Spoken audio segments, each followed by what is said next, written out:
Tao, tao, tao, tadabasu tahauro, khangdabasu khanghauro. Iningthau maidingu naukhonbagi sanaya thangni. Ngasigi thodokta,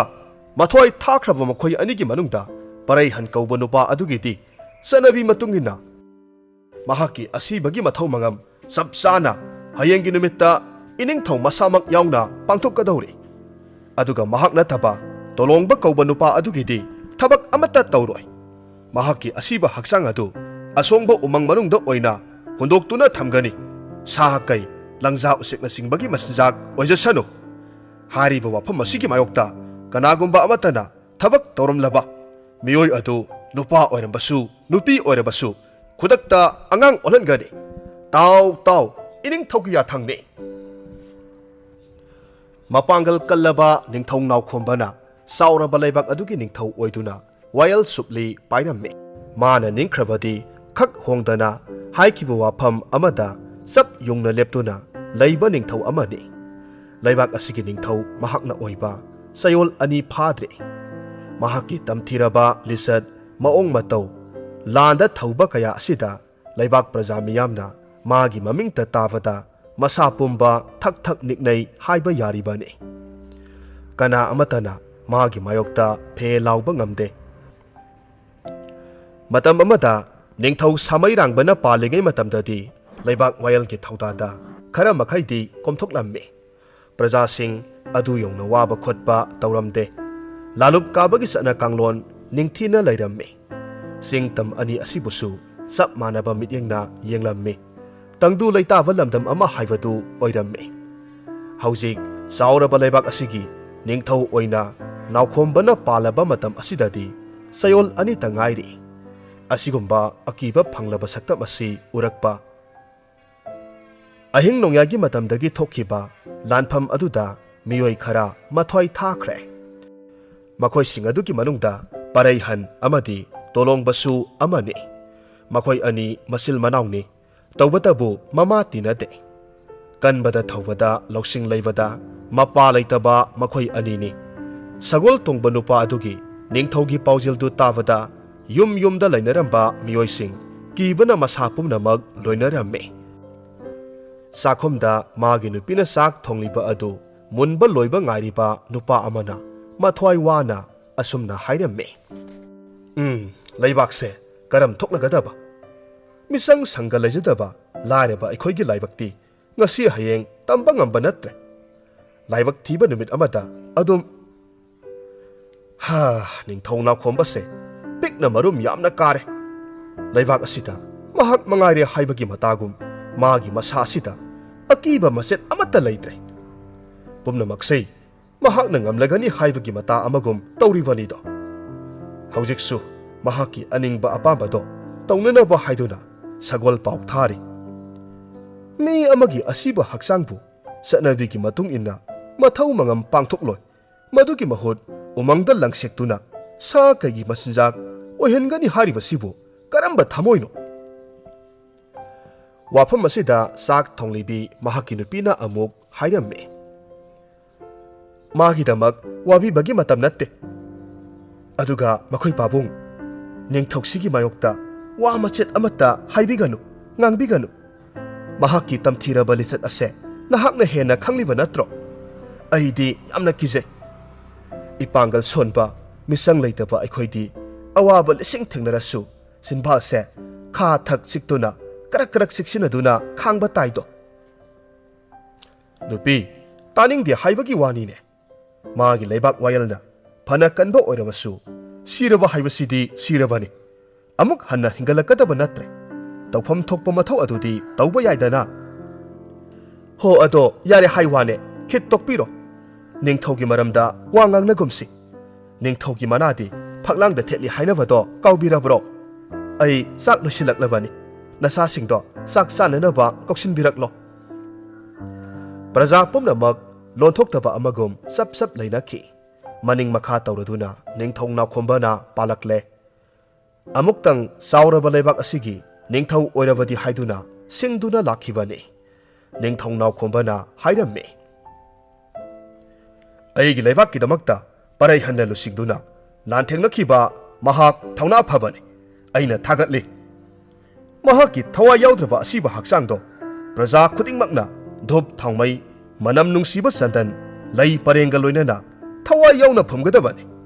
magi maphamda ngamjaba sanman utuna ikai khumnaba utkadabani maraibak-tagi tanthokiba pangdaba ayamba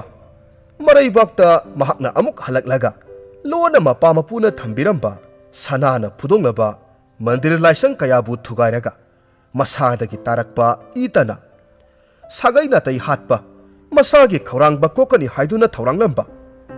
ai yauna pumnamak asibu minagi thakta hunthagani haina khalamba mahak adodi taro nakhoi pumnamak mahapapi tolongbabu siraba matungda phangpham thokpa hak adu phanganba khak yade mahakpu phumba yade magi asiba haksang adu sa kaitana thalaba umangda langthoktuna thamgadabani langja kwakna machet machet setuna sasanu magi damak kana amatana miludagi pirang sinthaba yaroi aina hariba wa asigi mayokta kanagumba singna hek lereklaba madu pumba aina loinamak hatkani ai leibak asigi ningthau nawkhombani asi hairaga mamit anitu mamangda sangtrik yenglaga makhyat adu singlapna khana noi mi pumnamak magi wafam asida kinakhre tolongbagi masa lairol sandana hundokpa tare langja kwaki masinjak oikiba tare asumna numidang adu asum thengjilaklamme tapna tapna ahing nongyagi matam oirakhre nongmadol atiyada tha thon misak singna irang langna thokle lairak khulakta mayomda hanjil haudaba san sangu khara satliba aduda hui singna onsinduna khongliba adutani khongthang naina tariba ataidi ichik chikkhre matam asida imung amadani ahing nongyagi matam asida ningol kagi thong aduda mapaldagi kanagumba amana makhutna kok kok thilaklamme anirak ahumlak thilaga amuk kaurae tamphasana phamongda hiptuna loiba naidraba pirang kaya sinthaduna lairambani mi pumnamakna tumthana khrabasu mahak tumdri khanghaudana adumna thong thilakpa aduda mahak haugatlamme kana oramgadabano haiba adu masada singnaba phawi haugatuna mahak thong hangi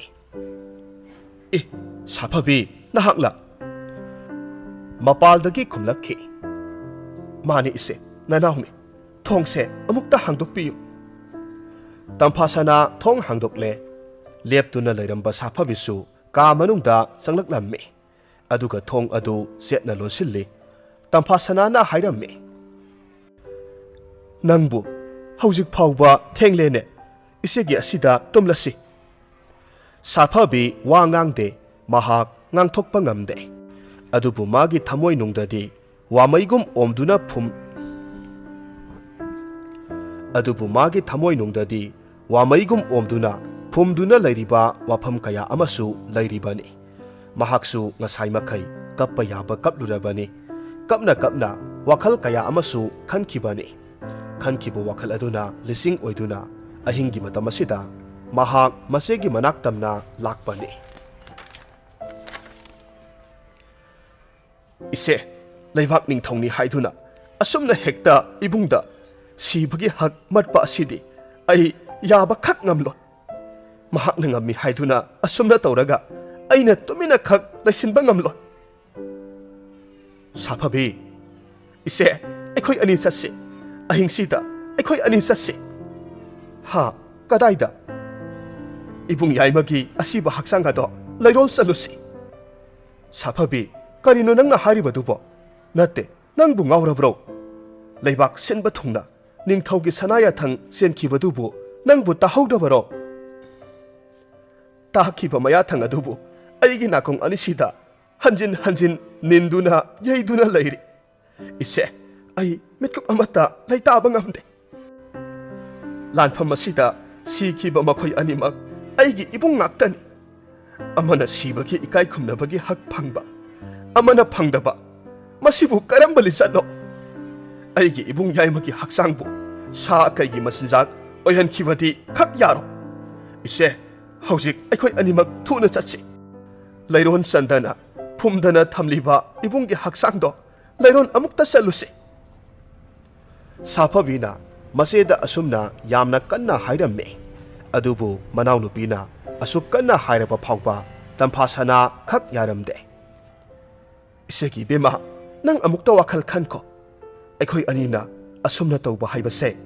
ꯂꯩꯕꯥꯛ ꯅꯤꯡꯊꯧꯒꯤ ꯃꯥꯌꯣꯛꯇ ꯂꯩꯕꯅꯤ ꯅꯪꯕꯨ ꯇꯥꯍꯧꯕ꯭ꯔꯥ ꯃꯍꯥꯛꯀꯤ ꯃꯥꯌꯣꯛꯇ ꯍꯦꯛ ꯂꯩꯔꯛꯄ ꯃꯤꯑꯣꯏ ꯈꯨꯗꯤꯡꯃꯛ ꯃꯍꯥꯛꯅ ꯍꯥꯠꯀꯅꯤ ꯍꯥꯏꯕꯗꯣ ꯃꯗꯣ ꯑꯩꯅ ꯁꯨꯡꯗꯦ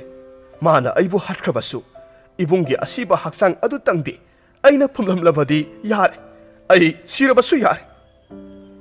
ꯁꯥꯐꯕꯤ ꯅꯪ ꯑꯃꯨꯛꯇ ꯋꯥꯈꯜ ꯈꯟꯈꯣ ꯀꯩꯗꯧꯕꯒꯦ ꯏꯆꯦ ꯃꯗꯨꯒꯤ ꯃꯇꯝ ꯅꯠꯇ꯭ꯔꯦ ꯅꯣꯡ ꯉꯥꯟꯈꯤꯕꯅ ꯍꯥꯟꯈ꯭ꯔꯒꯅꯤ ꯂꯥꯛꯑꯣ ꯈꯔ ꯊꯨꯅ ꯑꯃꯨꯛꯇ ꯆꯠꯁꯤ ꯑꯩꯒꯤ ꯃꯇꯦꯡ ꯑꯃꯨꯛꯇ ꯄꯥꯡꯂꯔꯣ ꯑꯁꯨꯝꯅ ꯍꯥꯏꯔꯒ ꯃꯆꯦꯒꯤ ꯃꯈꯨꯠ ꯄꯥꯏꯗꯨꯅ ꯆꯤꯡꯅꯕ ꯍꯣꯠꯅꯩ ꯃꯁꯤꯗ ꯇꯝꯐꯥꯁꯅꯥꯅ ꯃꯉꯛ ꯅꯣꯝꯗꯨꯅ ꯍꯥꯏꯔꯝꯃꯤ ꯁꯥꯐꯕꯤ ꯏꯆꯦ ꯆꯠꯄ ꯉꯝꯂꯣꯏꯌꯦ ꯂꯩꯕꯥꯛ ꯅꯤꯡꯊꯧꯒꯤ ꯃꯥꯌꯣꯛꯇ ꯅꯪ ꯂꯩꯒꯦ ꯍꯥꯏꯅ ꯈꯛ ꯈꯟꯒꯅꯨ ꯍꯧꯖꯤꯛꯁꯦ ꯑꯩꯈꯣꯏꯒꯤ ꯏꯄꯥ ꯁꯥꯃꯩꯔꯥꯡꯕꯅ ꯄꯥꯟꯕ ꯃꯇꯝ ꯅꯠꯇꯦꯅꯦ ꯅꯪꯕꯨ ꯁꯤꯕ ꯀꯤꯗꯕ꯭ꯔꯣ ꯁꯥꯐꯕꯤ ꯃꯆꯦꯒꯤ ꯃꯐꯝꯗ ꯊꯥꯖꯕ ꯄꯨꯝꯅꯃꯛ ꯊꯝꯗꯨꯅ ꯂꯥꯛꯈꯤꯕꯅꯤ ꯑꯗꯨꯕꯨ ꯃꯆꯦꯒꯤ ꯑꯁꯤꯒꯨꯝꯂꯕ ꯋꯥꯐꯝ ꯑꯁꯤ ꯇꯥꯕꯗ ꯃꯍꯥꯛ ꯊꯃꯣꯏ ꯀꯥꯏꯔꯦ ꯃꯍꯥꯛ ꯅꯨꯄꯤꯅꯤ ꯑꯗꯨ ꯑꯣꯏꯔꯕꯁꯨ ꯄꯨꯝꯅꯃꯛ ꯉꯝꯒꯅꯤ ꯍꯥꯏꯅ ꯈꯟꯗꯨꯅ ꯃꯆꯦꯗ ꯌꯦꯡꯗꯨꯅ ꯍꯥꯏꯔꯛꯈꯤ ꯐꯔꯦ ꯏꯆꯦ ꯑꯩꯒꯤꯗꯤ ꯃꯍꯥꯛ ꯑꯗꯣ ꯄꯣꯛꯃꯤꯟꯅꯗꯕꯁꯨ ꯏꯕꯨꯡꯅꯤ ꯁꯤꯔꯕ ꯏꯕꯨꯡꯕꯨ ꯑꯩꯅ ꯈꯛ ꯂꯪꯖꯥ ꯀ꯭ꯋꯥꯛꯀꯤ ꯃꯆꯤꯟꯖꯥꯛ ꯑꯣꯏꯍꯜꯂꯣꯏ ꯑꯩꯅ ꯁꯤꯔꯕꯁꯨ ꯏꯕꯨꯡꯕꯨ ꯂꯩꯔꯣꯜ ꯆꯠꯂꯝꯒꯅꯤ ꯐꯔꯦ ꯏꯆꯦ ꯑꯍꯤꯡ ꯅꯣꯡꯌꯥꯏ ꯑꯣꯏꯈ꯭ꯔꯦ ꯈꯣꯝꯂꯦꯟ ꯇꯨꯝꯈꯨꯜ ꯇꯥꯟꯕꯤꯍꯧꯔꯣ ꯅꯅꯥꯎ ꯆꯠꯆꯔꯨꯈꯤꯒꯦ ꯑꯁꯨꯝꯅ ꯍꯥꯏꯔꯝꯗꯨꯅ ꯅꯤꯡꯕ ꯀꯥꯏꯕ ꯃꯇꯧ ꯑꯃꯗ ꯂꯣꯠꯁꯤꯟꯗꯨꯅ ꯂꯩꯔꯤꯕ ꯊꯣꯡ ꯑꯗꯨ ꯍꯥꯡꯗꯣꯛꯇꯨꯅ ꯄ꯭ꯔꯞ ꯄ꯭ꯔꯞ ꯊꯣꯛꯈꯤ ꯇꯝꯐꯥꯁꯅꯥ ꯃꯆꯤꯟꯕꯥꯜ ꯑꯗꯨ ꯅꯤꯛꯏ ꯃꯤꯠꯇꯒꯤ ꯄꯤ ꯍꯦꯟꯅ ꯆꯤꯟꯊꯔꯛꯂꯝꯃꯤ ꯃꯅꯥꯎ ꯑꯗꯨꯕꯨ ꯈꯥꯝꯕ ꯅꯪꯍꯧꯗꯦ ꯈꯪꯍꯧꯗꯅ ꯅꯣꯡꯊꯥꯡ ꯀꯨꯞꯂꯛꯂꯦ ꯃꯤꯠꯀꯨꯞ ꯈꯔ ꯏꯃꯨꯡꯗ ꯂꯩꯔꯤꯉꯩꯗ ꯃꯄꯥꯜꯒꯤ ꯐꯤꯚꯝꯗꯨ ꯄꯨꯡꯑꯣꯟ ꯑꯣꯜꯂꯝꯂꯦ ꯁꯥꯐꯕꯤꯅ ꯃꯆꯦꯒꯤ ꯃꯅꯥꯛꯇ ꯂꯥꯛꯈꯤꯕ ꯃꯇꯝ ꯑꯗꯨꯗꯗꯤ ꯊꯥ ꯊꯋꯥꯟꯃꯤꯆꯥꯛꯅ ꯑꯇꯤꯌꯥ ꯄꯨꯝꯅꯃꯛ ꯅꯤꯡꯊꯤꯅ ꯂꯩꯇꯦꯡꯍꯧꯕꯅꯤ ꯑꯗꯨꯕꯨ ꯃꯤꯠꯀꯨꯞ ꯈꯔ ꯑꯁꯤꯗ ꯃꯈꯣꯏ ꯄꯨꯝꯅꯃꯛ ꯑꯃꯠꯇ ꯂꯩꯔꯝꯗ꯭ꯔꯦ ꯑꯃꯨꯕ ꯂꯩꯆꯤꯜꯅ ꯃꯥꯏꯀꯩ ꯃꯔꯤꯗ ꯈꯥꯛꯅ ꯂꯥꯎꯅ ꯄꯥꯏꯔꯤ ꯅꯨꯡꯁꯤꯠꯁꯨ ꯐꯅ ꯀꯟꯅ ꯁꯤꯠꯂꯤ ꯃꯁꯥꯗ ꯑꯀꯤꯕ ꯍꯥꯏꯕꯗꯨ ꯃꯆꯦꯠ ꯑꯃꯠꯇ ꯍꯦꯛ ꯐꯥꯎꯗꯕ ꯃꯈꯩ ꯃꯍꯥꯛ ꯆꯠꯂꯝꯃꯤ ꯃꯍꯥꯛ ꯃꯇꯝ ꯑꯃꯒꯤ ꯃꯆꯥ ꯏꯕꯦꯝꯃꯅꯤ ꯁꯛꯇ ꯆꯨꯗ ꯍꯦꯜꯂꯤ ꯃꯥꯒꯤ ꯃꯐꯝꯗ ꯑꯁꯤꯒꯨꯝꯕ ꯃꯊꯧꯅꯥ ꯑꯃꯗꯤ ꯄꯣꯛꯄꯗꯒꯤ ꯑꯗꯨꯃꯛ ꯌꯥꯎꯖꯔꯛꯈꯤ ꯃꯤꯆꯤꯛ ꯃꯤꯔꯥꯎꯈꯣꯜ ꯇꯥꯗ꯭ꯔꯕ ꯑꯍꯤꯡ ꯑꯗꯨꯗ ꯃꯈꯨꯠꯇ ꯌꯣꯝꯄꯥꯛ ꯑꯃ ꯄꯥꯏꯗꯨꯅ ꯆꯤꯡꯌꯥ ꯑꯗꯨꯗ ꯂꯩꯕꯥꯛ ꯇꯧꯔꯝꯃꯤ ꯃꯤ ꯐꯨꯝꯕ ꯌꯥꯅꯕꯒꯤ ꯃꯑꯣꯡꯗꯅꯤ ꯑꯋꯥꯕ ꯆꯣꯛꯊꯕ ꯀꯔꯤꯁꯨ ꯂꯩꯇꯦ ꯃꯍꯥꯛꯀꯤ ꯃꯐꯝꯗ ꯅꯣꯡ ꯉꯥꯟꯈꯤꯗ꯭ꯔꯤꯉꯩ ꯊꯕꯛ ꯑꯗꯨ ꯂꯣꯏꯁꯤꯟꯅꯅꯕ ꯀꯟꯅ ꯍꯣꯠꯅꯩ ꯇꯝꯐꯥꯁꯅꯥꯁꯨ ꯃꯅꯥꯎꯅꯨꯄꯤꯒꯤꯗꯃꯛ ꯃꯊ꯭ꯋꯥꯏ ꯋꯥꯖꯔꯝꯃꯤ ꯐꯃꯨꯡꯗ ꯍꯤꯞꯇꯨꯅ ꯃꯍꯥꯛ ꯂꯩꯕ ꯉꯝꯗꯦ ꯃꯗꯨꯒꯤ ꯃꯇꯨꯡꯗ ꯀꯔꯤ ꯑꯣꯏꯔꯛꯀꯗꯒꯦ ꯍꯥꯏꯕ ꯈꯜꯂꯨꯕꯗ ꯃꯍꯥꯛ ꯍꯦꯟꯅ ꯋꯥꯔꯛꯂꯝꯃꯤ ꯇꯥꯔꯛꯂꯤꯕ ꯅꯣꯡ ꯑꯗꯨꯅ ꯃꯁꯥ ꯄꯨꯝꯕ ꯄꯨꯝꯆꯣꯠ ꯆꯣꯠꯂꯕꯁꯨ ꯃꯈꯨꯠꯇ ꯄꯥꯏꯔꯤꯕ ꯌꯣꯄꯥꯛ ꯑꯗꯨꯗꯤ ꯈꯛ ꯊꯥꯗꯣꯛꯄ ꯂꯩꯇꯦ ꯂꯦꯞꯇꯅ ꯑꯁꯨꯝ ꯇꯧꯔꯛꯄ ꯑꯁꯤꯗ ꯀꯣꯝ ꯑꯃ ꯑꯣꯏꯔꯦ ꯃꯗꯨꯗ ꯃꯕꯨꯡꯒꯤ ꯑꯁꯤꯕ ꯍꯛꯆꯥꯡ ꯑꯗꯨ ꯊꯥꯗꯔꯦ ꯂꯩꯕꯥꯛ ꯈꯔ ꯈꯣꯠꯆꯤꯟꯗꯨꯅ ꯎꯅꯥ ꯋꯥꯅꯥ ꯈꯔ ꯑꯃꯁꯨ ꯈꯣꯠꯆꯤꯜꯂꯦ ꯑꯗꯨꯒ ꯃꯍꯥꯛ ꯃꯐꯝ ꯑꯗꯨꯗꯒꯤ ꯄ꯭ꯔꯞ ꯄ꯭ꯔꯞ ꯆꯠꯈꯤꯔꯝꯃꯤ ꯑꯍꯤꯡ ꯑꯁꯤꯗ ꯃꯍꯥꯛꯅ ꯅꯤꯡꯖꯕ ꯑꯗꯨꯃꯗꯤ ꯄꯥꯡꯊꯣꯛꯂꯝꯂꯦ ꯊꯣꯠꯂꯕ ꯃꯊꯃꯣꯏ ꯑꯣꯏꯖꯔꯕꯁꯨ ꯅꯨꯡꯒꯨꯝ ꯀꯜꯂꯕ ꯊꯧꯅꯥꯅꯤ ꯁꯥꯐꯕꯤꯒꯤ ꯃꯐꯝꯗ ꯌꯥꯎꯔꯤꯕ ꯑꯁꯤ ꯑꯁꯨꯝꯅ ꯑꯍꯤꯡ ꯑꯁꯤ ꯇꯞꯅ ꯇꯞꯅ ꯍꯧꯈ꯭ꯔꯦ ꯃꯊꯪꯒꯤ ꯑꯌꯨꯛꯅꯤ ꯅꯤꯡꯊꯧꯒꯤ ꯃꯅꯥꯏ ꯅꯨꯄꯥ ꯑꯃ ꯌꯥꯝꯅ ꯇꯍꯥ ꯁꯤꯡꯍꯥꯁꯟ ꯇꯝꯅ ꯆꯪꯁꯤꯜꯂꯛꯂꯝꯃꯤ ꯅꯤꯡꯊꯧꯕꯨ ꯃꯈꯣꯡ ꯁꯣꯛꯅ ꯈꯨꯔꯨꯝꯖꯩ ꯑꯗꯨꯒ ꯄꯥꯎ ꯇꯝꯂꯛꯂꯝꯃꯤ ꯏꯅꯤꯡꯊꯧ ꯁꯅꯥ ꯏꯕꯨꯡꯉꯣ ꯑꯉꯛꯄ ꯊꯧꯗꯣꯛ ꯑꯃ ꯉꯁꯤ ꯑꯌꯨꯛꯇ ꯅꯅꯥꯏ ꯑꯩꯈꯣꯏꯅ ꯊꯦꯡꯅꯖꯩ ꯄꯥꯎ ꯑꯁꯤ ꯏꯅꯤꯡꯊꯧꯒꯤ ꯃꯐꯝꯗ ꯇꯝꯕ ꯆꯠꯂꯨ ꯍꯥꯏꯕꯗ ꯀꯅꯥ ꯑꯃꯠꯇꯅ ꯌꯥꯗ꯭ꯔꯕꯗ ꯅꯅꯥꯏ ꯑꯩꯍꯥꯛ ꯂꯥꯛꯆꯕꯅꯤ ꯇꯣꯜꯂꯕꯗ ꯀꯟꯕꯤꯌꯨ ꯂꯥꯜꯂꯕꯗ ꯉꯥꯛꯄꯤꯌꯨꯗꯣ ꯏꯗꯥꯏꯔꯦꯝ ꯍꯥꯏꯌꯨ ꯀꯔꯤ ꯀꯔꯝꯕ ꯄꯥꯎꯅꯣ ꯁꯦꯡꯅ ꯑꯩꯉꯣꯟꯗ ꯍꯥꯏꯌꯨ ꯏꯅꯤꯡꯊꯧꯅ ꯉꯔꯥꯡꯒꯤ ꯅꯨꯃꯤꯠꯇ ꯁꯅꯥꯌꯥꯊꯪ ꯇꯥꯎꯊꯕꯤꯈꯤꯕ ꯋꯥꯐꯝ ꯇꯣꯂꯣꯡꯕ ꯀꯧꯕ ꯅꯨꯄꯥ ꯑꯗꯨꯒꯤ ꯑꯁꯤꯕ ꯍꯛꯆꯥꯡ ꯑꯗꯨ ꯂꯩꯔꯣꯜ ꯆꯟꯕ ꯌꯥꯔꯣꯏ ꯁꯥ ꯀꯩꯒꯤ ꯃꯆꯤꯟꯖꯥꯛ ohengani haibado ngasigi numita singkhong amada lairol sanduna lairamba aikhoi kharana thengnajare pausi tabada ningthong naukhomba saubana mai haukhre iya lamket pa kanana thabak asibu tawba sabano aigi mayokta lairaba ningthong naukhomba aigi mayokta lairaba taw aigi mayokta lairiba misak ado nakhoina ngasigi numit asida ikutta sinagadabani mabu aina hatkani karigumba ngasigi numita nakhoina mahak adu aigi ikutta hek sinaba ngamdraba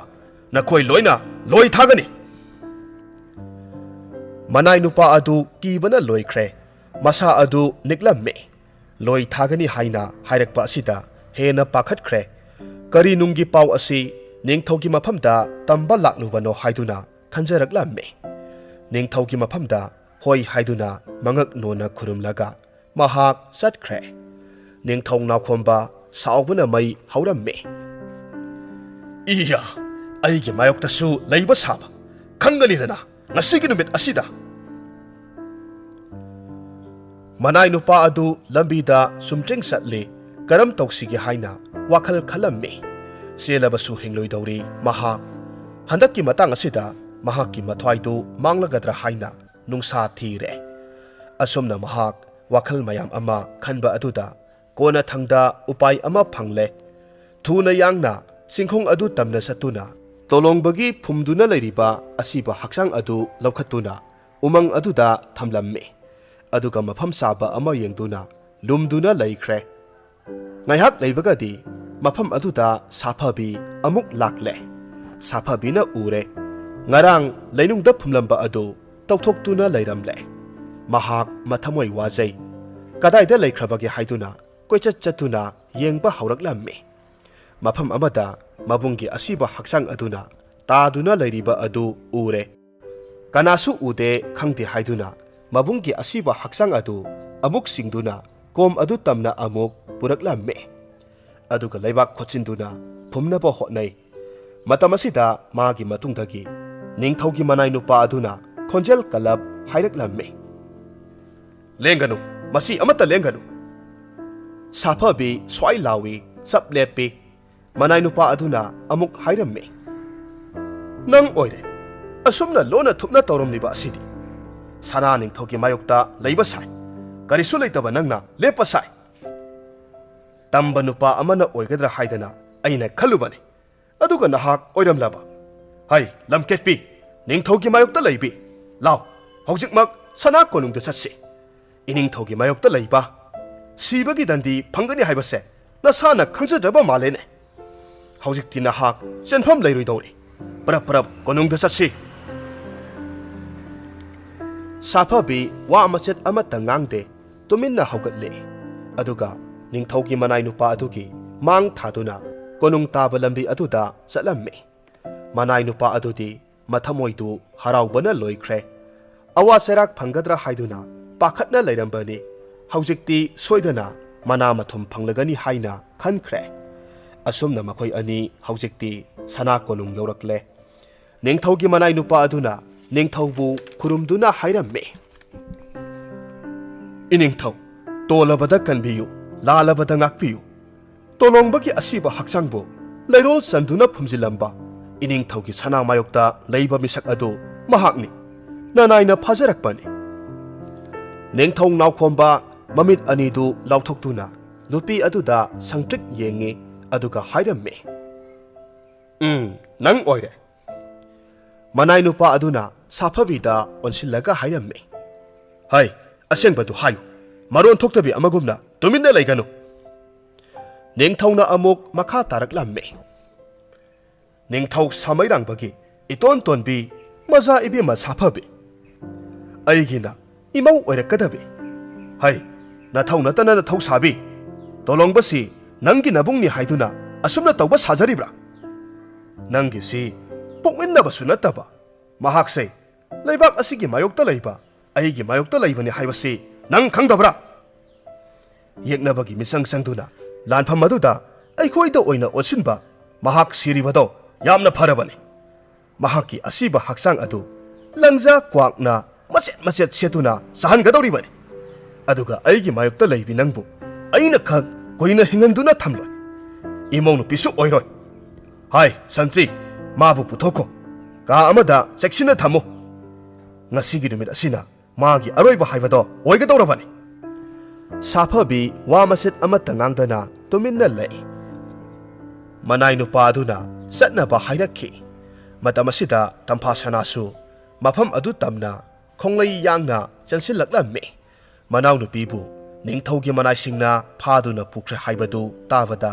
mathwai waraduna chelaknibani manau nupibu yengduna hairammi isegi Saphabi wadi ngangda tuminna masida yengi tampasanana ningthaugi mafamda haijarammi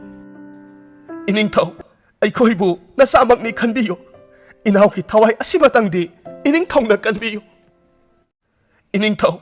aikhoibu nasamakni khanbiyo inauki thawai asibatangdi iningthongna kanbiyo hai lamketpi mahakpu karigi kanba mabu khak kalloi ningthongna khomba aigi mixet mayeng tahanaba tawroi ngasigi numit asida mahakpu halagadabani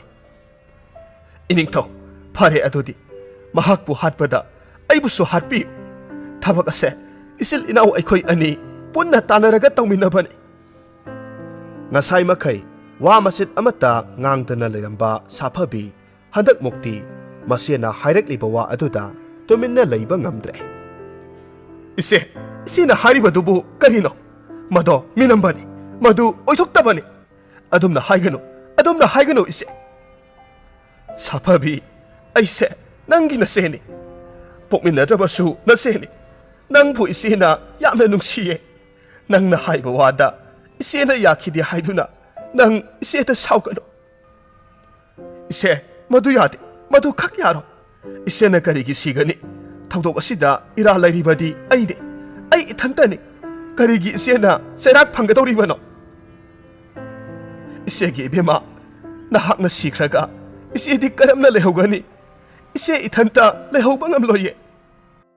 tampasana manau nupibu nungsibagi mayaina ningthaugi mafamda mabusu yauna sairak pibiyu haina kanna hairamme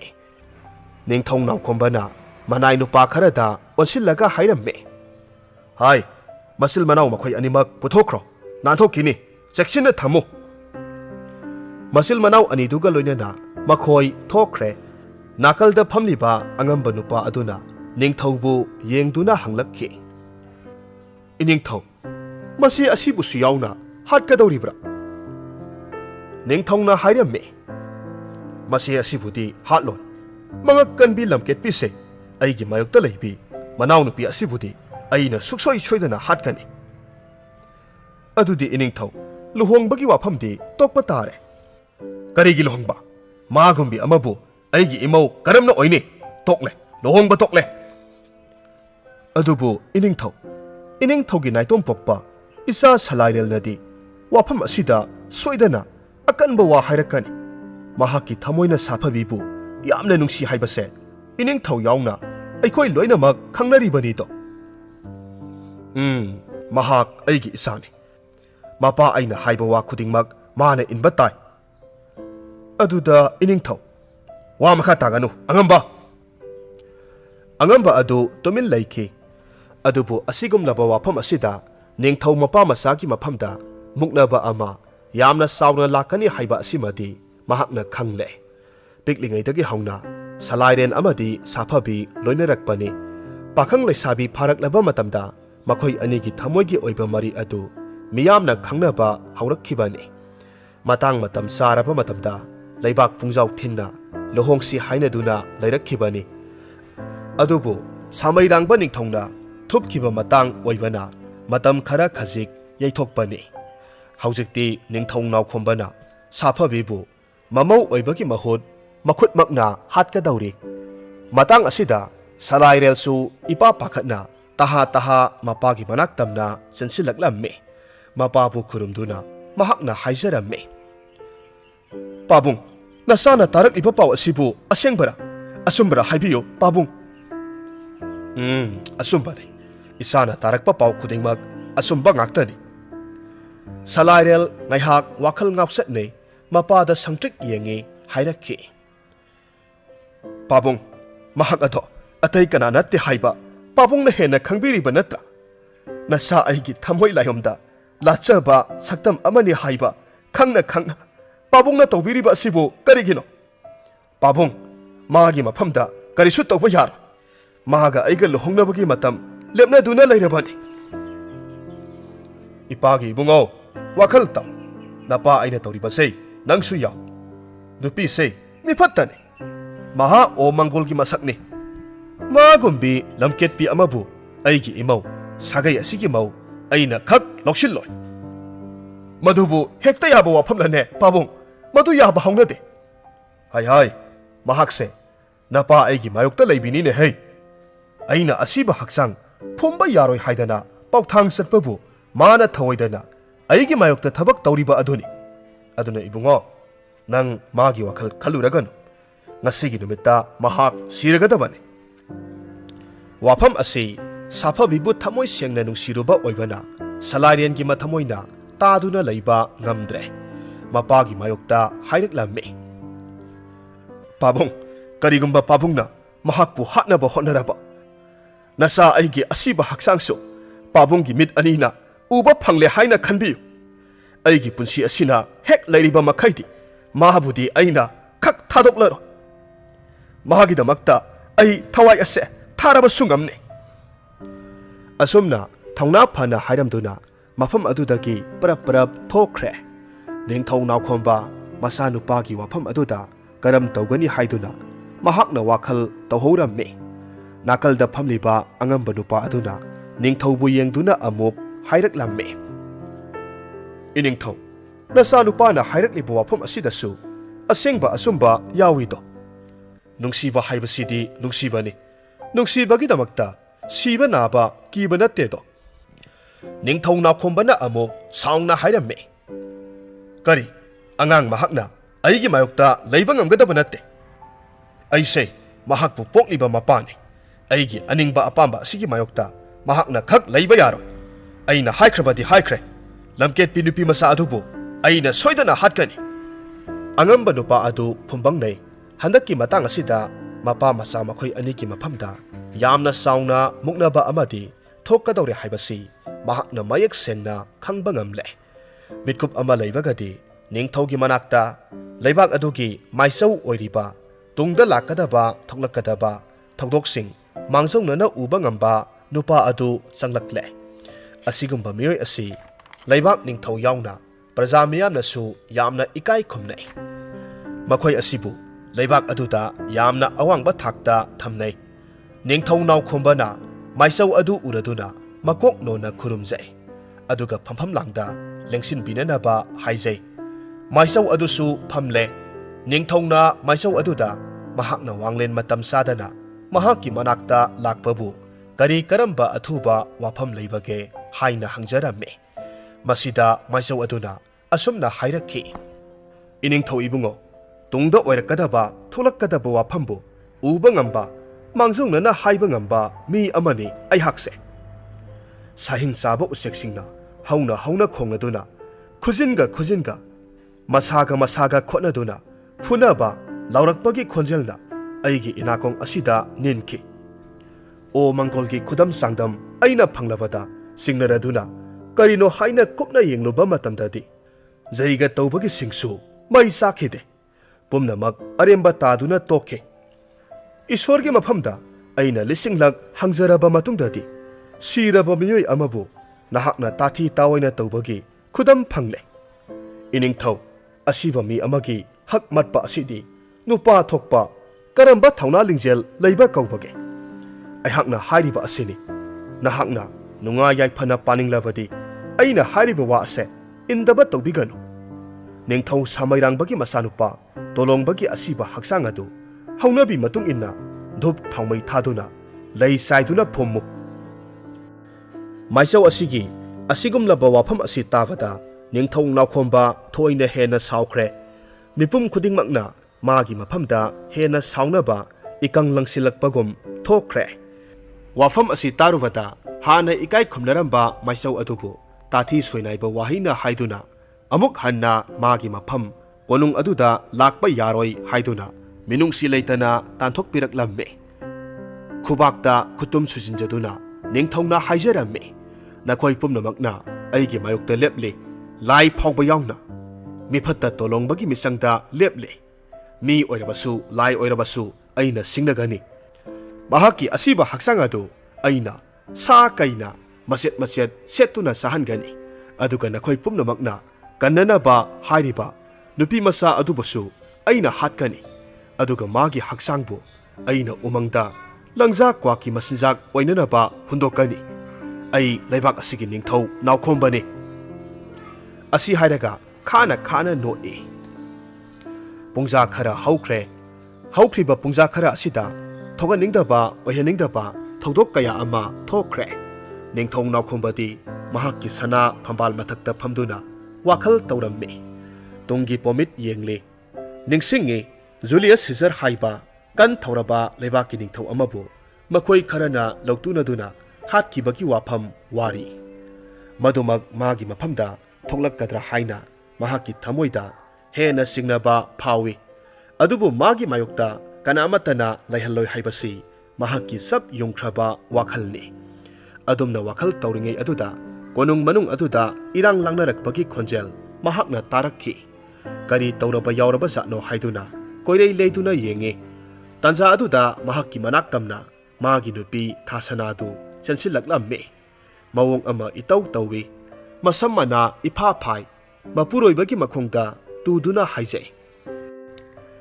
iningthau aina tarakliba pawasibu asumbra nanai aina tariba pawasi asengba oirabra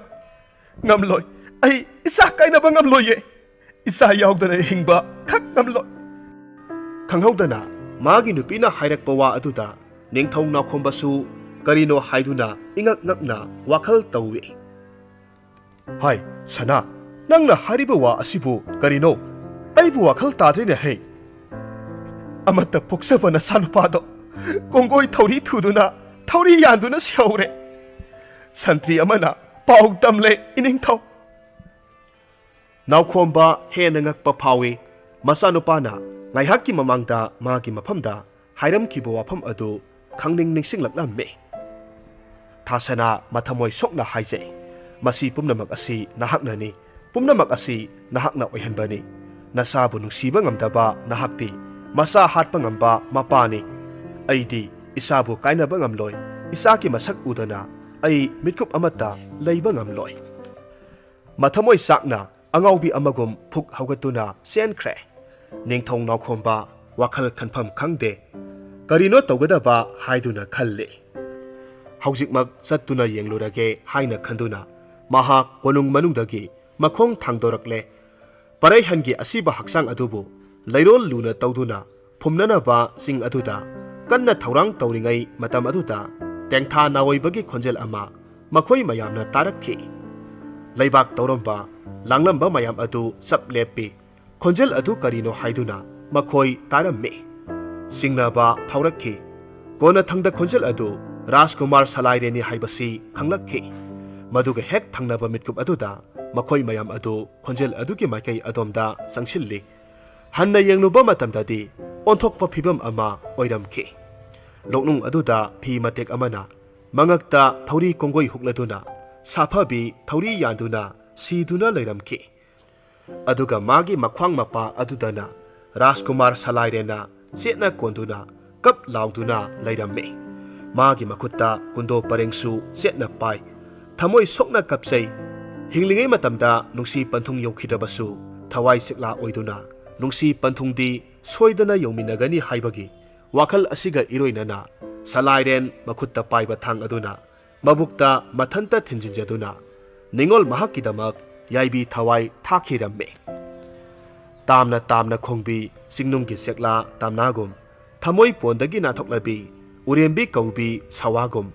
singi loknung aduda sabi sanau anido punna yaibi thaminakhi pau asi manai nupa amana maharani thasanagi maphamda tamkhibani nengthong nakhombasu selakle masagi asiba haksangna taduna leriba adu ure mathamoi kaina mahak kaplamme haujiktada mahaki haigatkhiba mangak adu haitharakle mahaki thamoi ꯅꯨꯡꯃꯨꯛ ꯀꯜꯂꯨꯕ ꯑꯗꯨ ꯄꯦꯠꯊꯔꯛꯂꯦ ꯃꯁꯥꯒꯤ ꯅꯨꯡꯁꯤ ꯃꯩꯅ ꯉꯥꯎꯗꯨꯅ ꯃꯍꯥꯛ ꯊꯃꯣꯏ ꯁꯣꯛꯅ ꯀꯞꯂꯦ ꯃꯤꯑꯣꯏꯕꯒꯤ ꯅꯥꯄꯜ ꯍꯥꯏꯕꯁꯤꯅ ꯇꯨꯡꯗ ꯅꯤꯡꯉꯝꯗꯕ ꯅꯠꯇꯅ ꯑꯇꯩ ꯑꯇꯣꯞꯄ ꯃꯍꯩ ꯑꯃꯠꯇ ꯄꯨꯔꯛꯇꯦ ꯍꯥꯏꯕꯁꯤ ꯃꯍꯥꯛ ꯍꯧꯖꯤꯛꯇꯗ ꯈꯪꯂꯛꯂꯦ ꯅꯤꯡꯉꯝꯗꯕꯒꯤ ꯄꯤꯔꯥꯡꯅ ꯃꯥꯏꯊꯣꯡ ꯇꯝꯅ ꯆꯤꯟꯊꯔꯛꯂꯦ ꯄꯨꯝꯅꯃꯛꯀꯤ ꯃꯐꯝꯗ ꯃꯍꯥꯛ ꯂꯥꯜꯂꯨꯔꯦ ꯍꯥꯏꯅ ꯃꯊꯟꯇ ꯃꯔꯥꯜ ꯌꯥꯖꯔꯝꯃꯤ ꯁꯤꯗꯨꯅ ꯂꯩꯔꯤꯕ ꯃꯈꯣꯏ ꯑꯅꯤꯒꯤ ꯑꯁꯤꯕ ꯍꯛꯆꯥꯡ ꯑꯗꯨꯒꯤ ꯃꯥꯡ ꯊꯥꯗꯨꯅ ꯀꯣꯅꯨꯡ ꯇꯝꯅ ꯂꯥꯛꯂꯦ ꯃꯈꯣꯏ ꯑꯅꯤꯕꯨ ꯆꯠꯅꯕꯤꯒꯤ ꯃꯇꯨꯡ ꯏꯟꯅ ꯙꯨꯞ ꯊꯥꯎꯃꯩ ꯊꯥꯗꯨꯅ ꯂꯩ ꯆꯟꯗꯜ ꯆꯥꯏꯗꯨꯅ ꯂꯩꯔꯣꯜ ꯆꯟꯅꯅꯕ ꯌꯥꯊꯪ ꯄꯤꯔꯝꯃꯤ ꯅꯤꯡꯊꯧ ꯅꯥꯎꯈꯣꯝꯕꯅ ꯀꯣꯅꯨꯡ ꯍꯦꯛ ꯌꯧꯕ ꯃꯇꯝꯗꯗꯤ ꯃꯥꯡꯗ ꯂꯩꯔꯤꯕ ꯐꯝꯕꯥꯛ ꯃꯊꯛ ꯑꯗꯨꯗ ꯅꯤꯡꯊꯦꯝ ꯄꯣꯛꯄꯤ ꯂꯩꯃ ꯃꯍꯥꯔꯥꯅꯤ ꯑꯗꯨ ꯃꯊꯕꯥꯛꯇ ꯊꯧꯔꯕ ꯊꯥꯡꯅ ꯊꯨꯝꯅ ꯊꯤꯟꯖꯤꯟꯖꯗꯨꯅ ꯍꯤꯞꯇꯨꯅ ꯂꯩꯔꯝꯈꯤ ꯃꯗꯨ ꯎꯕꯗ ꯅꯤꯡꯊꯧ ꯅꯥꯎꯈꯣꯝꯕ ꯃꯀꯣꯛꯇꯒꯤ ꯇꯣꯟ ꯐꯥꯎꯕ ꯇꯨ ꯆꯨꯡꯈꯤꯕ ꯈꯪꯍꯧꯗꯦ ꯅꯤꯡꯕ ꯀꯥꯏꯅ ꯁꯤꯈꯤ ꯂꯩꯃ ꯊꯥꯁꯅ ꯁꯤꯔꯝꯗꯥꯏ ꯃꯤꯀꯨꯞꯇ ꯃꯆꯥꯕꯨ ꯍꯥꯠꯄ ꯃꯤꯁꯛ ꯑꯗꯨꯗ ꯑꯚꯤꯁꯥꯞ ꯇꯧꯔꯝꯃꯤ ꯃꯆꯥ ꯀꯥꯏꯅꯕꯒꯤ ꯃꯩꯅ ꯉꯥꯎꯗꯨꯅ ꯃꯆꯥꯒꯤ ꯃꯁꯛ ꯎꯗꯅ ꯂꯩꯕ ꯉꯝꯂꯣꯏ ꯈꯟꯈꯤꯗꯨꯅ ꯃꯊꯟꯇ ꯃꯊꯃꯣꯏꯗ ꯊꯧꯔꯕ ꯊꯥꯡꯅ ꯊꯤꯟꯖꯤꯟꯖꯗꯨꯅ ꯁꯤꯈꯤꯕꯅꯤ ꯃꯆꯥꯒꯤꯗꯃꯛ ꯊꯋꯥꯏ ꯊꯥꯈꯤ ꯅꯤꯡꯊꯧ ꯅꯥꯎꯈꯣꯝꯕ ꯀꯞꯇꯨꯅ ꯍꯥꯏꯖꯔꯝꯃꯤ ꯏꯁꯥꯅ ꯇꯧꯖꯔꯨꯕ ꯄꯥꯞ ꯑꯁꯤꯒꯤꯗꯃꯛ ꯏꯁꯥꯅ ꯁꯦꯝꯖꯕ ꯑꯋꯥꯕ ꯑꯁꯤꯒꯤꯗꯃꯛ ꯏꯔꯥꯜ ꯂꯩꯇꯦ ꯈꯟꯕꯤꯒꯅꯨ ꯑꯩꯕꯨ ꯑꯩꯅꯤ ꯏꯁꯥ ꯍꯥꯠꯄ ꯃꯄꯥ ꯅꯨꯄꯤ ꯍꯥꯠꯄ ꯃꯄꯨꯔꯣꯏꯕ ꯑꯩꯕꯨ ꯄꯨꯗꯨꯅ ꯂꯪꯊꯣꯛꯄꯤꯔꯣ ꯃꯥꯂꯦꯝ ꯄ꯭ꯔꯤꯊꯤꯕꯤ ꯑꯁꯤꯒꯤ ꯑꯔꯣꯏꯕ ꯉꯝꯈꯩ ꯑꯗꯨꯗ ꯄꯥꯡꯗꯕ ꯃꯤꯁꯦꯜꯅꯤ ꯑꯩꯗꯤ ꯑꯁꯤꯕꯒꯤ ꯂꯥꯡ ꯑꯗꯨꯗ ꯄꯣꯛꯄꯗꯒꯤ ꯊꯨꯔꯕ ꯃꯤꯑꯣꯏ ꯑꯃꯈꯛꯅꯤ ꯑꯩꯗꯤ ꯑꯩꯕꯨ ꯍꯥꯠꯇꯣꯛꯄꯤꯔꯣ ꯎꯍꯟꯕꯤꯔꯅꯨ ꯑꯅꯧꯕ ꯅꯨꯃꯤꯠ ꯑꯃꯃꯨꯛ ꯀꯣꯅꯨꯡ ꯑꯗꯨ ꯃꯤꯠꯀꯞ ꯃꯤꯔꯥꯎꯈꯣꯜꯇꯅ ꯄꯨꯡꯊꯟ ꯊꯟꯈ꯭ꯔꯦ ꯅꯤꯡꯊꯧ ꯅꯥꯎꯈꯣꯝꯕꯁꯨ ꯃꯥꯒꯤ ꯀꯥ ꯑꯗꯨꯗ ꯊꯣꯡ ꯆꯦꯠꯅ ꯂꯣꯟꯁꯤꯟꯈꯤꯗꯨꯅ ꯃꯊꯟꯇ ꯇꯨꯃꯤꯟꯅ ꯂꯩꯈꯤ ꯑꯁꯨꯝꯅ ꯑꯍꯤꯡꯗꯨ ꯍꯧꯈꯤ ꯃꯊꯪꯒꯤ ꯅꯨꯃꯤꯠꯇ ꯁꯟꯇ꯭ꯔꯤ ꯃꯅꯥꯏ ꯅꯨꯄꯥ ꯑꯃꯅ ꯊꯣꯡꯖꯥꯎ ꯑꯗꯨ ꯍꯥꯡꯗꯣꯛꯂꯨꯏ ꯃꯇꯝ ꯑꯗꯨꯗ ꯅꯤꯡꯊꯧ ꯅꯥꯎꯈꯣꯝꯕ ꯂꯩꯃꯥꯏꯗ ꯊꯥꯡꯅ ꯊꯤꯟꯗꯨꯅ ꯁꯤꯗꯨꯅ ꯇꯥꯗꯨꯅ ꯂꯩꯔꯝꯃꯤ ꯃꯤꯍꯥꯠ ꯑꯁꯤ ꯃꯁꯥ ꯃꯊꯟꯇ ꯇꯧꯖꯈꯤꯕꯅꯤ ꯃꯤꯑꯣꯏꯕꯒꯤ ꯄꯨꯟꯁꯤꯗ ꯂꯧꯁꯤꯡꯗꯒꯤ ꯍꯦꯟꯕ ꯋꯥꯡꯕ ꯆꯥꯎꯕ ꯑꯇꯣꯞꯄ ꯑꯃꯃꯨꯛ ꯂꯩꯇꯦ ꯋꯥꯇꯣꯜꯅ ꯋꯥꯡꯂꯕꯗꯤ ꯀ꯭ꯋꯥꯛꯅ ꯐꯝꯇꯦꯛꯄꯅꯤ ꯋꯥꯔꯤ ꯑꯁꯤ ꯅꯨꯡꯉꯥꯏꯕꯤꯔꯒꯗꯤ ꯂꯥꯏꯛ ꯇꯧꯕꯤꯔꯝꯃꯨ ꯀꯃꯦꯟ ꯇꯧꯕꯤꯔꯝꯃꯨ ꯑꯗꯨꯒ ꯆꯦꯅꯦꯜ ꯑꯁꯤꯗ ꯅꯧꯅ ꯆꯪꯕꯤꯔꯛꯄ ꯑꯣꯏꯔꯒꯗꯤ ꯆꯦꯅꯦꯜ ꯑꯁꯤꯕꯨ ꯁꯕꯁꯀ꯭ꯔꯥꯏꯕ ꯇꯧꯕꯤꯔꯝꯃꯨ